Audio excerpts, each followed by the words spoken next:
नमस्कार।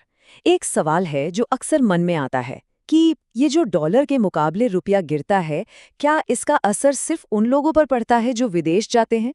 आज हम इसी धारणा को तोड़ेंगे और गिरते रुपये के पीछे की पूरी कहानी को समझेंगे, बिल्कुल आसान भाषा में। हाँ, तो अक्सर लोग यही सोचते हैं कि भाई डॉलर ऊपर गया नीचे गया हमें क्या। ये तो उन्हीं के लिए है जो विदेश घूमने जाते हैं या बाहर से सामान मंगाते हैं। लेकिन क्या सच में ऐसा है? चलिए आज इसी सवाल से शुरू करते हैं कि इसका असर असल में हर किसी की जेब पर कैसे और कितना पड़ता है। अब जरा इस नंबर पर गौर कीजिए, 90 रुपए $1 के लिए। हाल ही में रुपया इस ऐतिहासिक निचले स्तर को भी पार कर गया। ये सिर्फ एक आंकड़ा नहीं है, ये एक अलार्म है। एक ऐसा नंबर जिसका असर सीधा रसोई के बजट से लेकर हमारे सपनों तक पर पड़ता है। और सुनिए, ये कोई छोटा मोटा उतार चढ़ाव नहीं है। एक तरफ हम दुनिया की सबसे तेजी से बढ़ती प्रमुख अर्थव्यवस्था होने का दावा करते हैं और दूसरी तरफ हमारा रुपया इस साल एशिया की सबसे खराब परफॉर्म करने वाली करेंसी बन गया है। कुछ तो गड़बड़ है ना? तो फिर सवाल यही उठता है कि आखिर ऐसा हो क्यों रहा है। चलिए जरा इसकी तह तक चलते हैं और समझते हैं कि हमारा रुपया इतना क्यों गिर रहा है। देखिए, इसको समझने के लिए सबसे पहले एक बेसिक सी बात जाननी होगी। ये जो करेंसी है ना, रुपया हो या डॉलर, ये भी बाजार में बिकने वाले किसी और चीज की तरह ही है। इसकी कीमत, जिसे हम एक्सचेंज रेट कहते हैं, पूरी तरह डिमांड और सप्लाई पर टिकी है। कितने लोग इसे खरीदना चाहते हैं और कितने बेचना। अच्छा, ये मामला सिर्फ आंकड़ों और अर्थव्यवस्था का नहीं है, इसका एक इमोशनल पहलू भी है। सोचिए, जैसे हम चाहते हैं कि हमारा तिरंगा हमेशा ऊंचा रहे, वैसे ही हर कोई चाहता है कि उसके देश की करेंसी भी मजबूत हो। और ये सिर्फ देश की शान की बात नहीं है। पूरी दुनिया के बाजार, बड़े बड़े इन्वेस्टर्स जब किसी देश की करेंसी को लगातार गिरते हुए देखते हैं ना, तो वो इसे एक बहुत बड़े खतरे की घंटी मानते हैं। उनके लिए ये सीधा संकेत है कि उस देश की अर्थव्यवस्था में सब कुछ ठीक नहीं चल रहा। तो चलिए, इन भावनाओं से आगे बढ़कर अब उस ठोस अर्थशास्त्र को समझते हैं जो रुपये की इस गिरावट के पीछे है। इसके असली कारण क्या हैं? तो देखिए, रुपये का गिरना किसी एक वजह से नहीं हो रहा। ये कई सारी बड़ी बड़ी आर्थिक ताकतों का एक मिला-जुला असर है। एक तरह का परफेक्ट स्टॉर्म है जो हमारे रुपये पर चौतरफा दबाव डाल रहा है। इसमें एक बहुत बड़ा रोल है विदेशी निवेश के बाहर जाने का। ये जो फॉरेन इंस्टीट्यूशनल इन्वेस्टर्स होते हैं, FIIs, जो हमारे शेयर बाजार में पैसा लगाते हैं, उन्होंने अकेले 2025 में $16.5 बिलियन यहाँ से निकाल लिए। अब सोचिए, जब इतना सारा डॉलर एकदम से बाजार से गायब हो जाएगा तो रुपये पर दबाव तो बढ़ना ही है। अब इस आग में घी डालने का काम करता है हमारा व्यापार घाटा। इसका मतलब बहुत सीधा है। हम विदेशों से सामान खरीदने पर, मतलब इंपोर्ट पर, जितने डॉलर खर्च कर देते हैं, उतने डॉलर हम अपना सामान बेचकर यानी एक्सपोर्ट करके कमा ही नहीं पाते। ये एक तरह की खाई है जो लगातार गहरी होती जा रही है।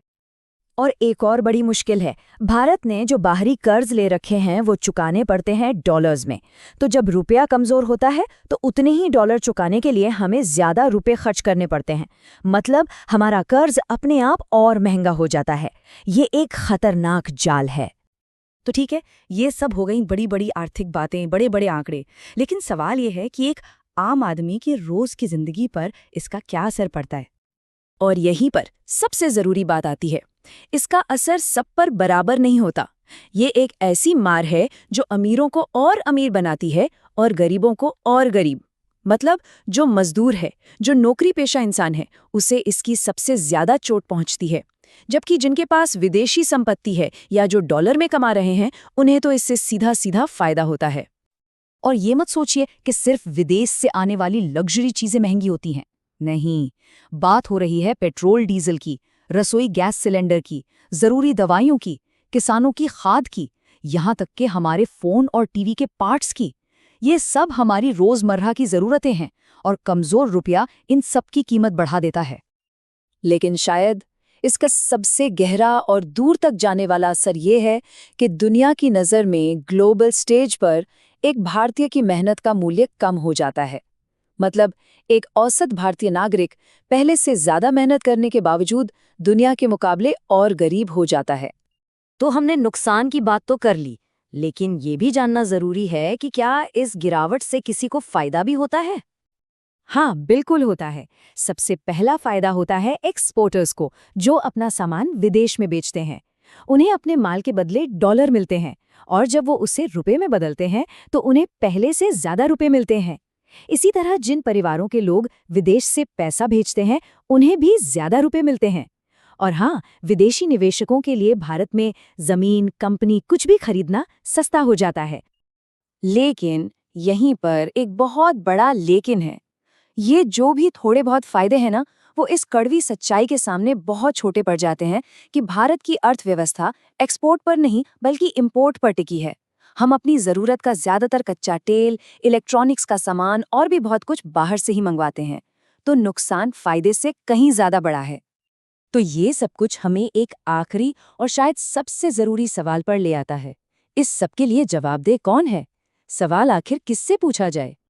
सोचिए, अगर कोई आम नागरिक जिसकी जेब पर सीधी मार पड़ रही है, वो ये पूछना चाहे कि भाई मेरे देश की करेंसी क्यों गिर रही है, तो वो ये सवाल किससे पूछेगा? अपने बॉस से, रिजर्व बैंक से, या किसी दूसरे देश से? नहीं, इसका जवाब है सरकार।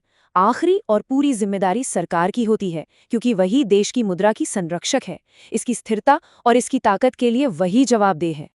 और यहीं पर मैं आपको एक सवाल के साथ छोड़कर जा रहा हूँ। क्या हम रुपए के गिरने उठने पर ध्यान देकर सिर्फ बीमारी के लक्षण का इलाज कर रहे हैं? क्या असली चुनौती एक ऐसी मजबूत, आत्मनिर्भर अर्थव्यवस्था बनाना नहीं है, जहां एक मजबूत रुपया कोई सपना नहीं बल्कि एक हकीकत हो? इस पर जरूर सोचिएगा।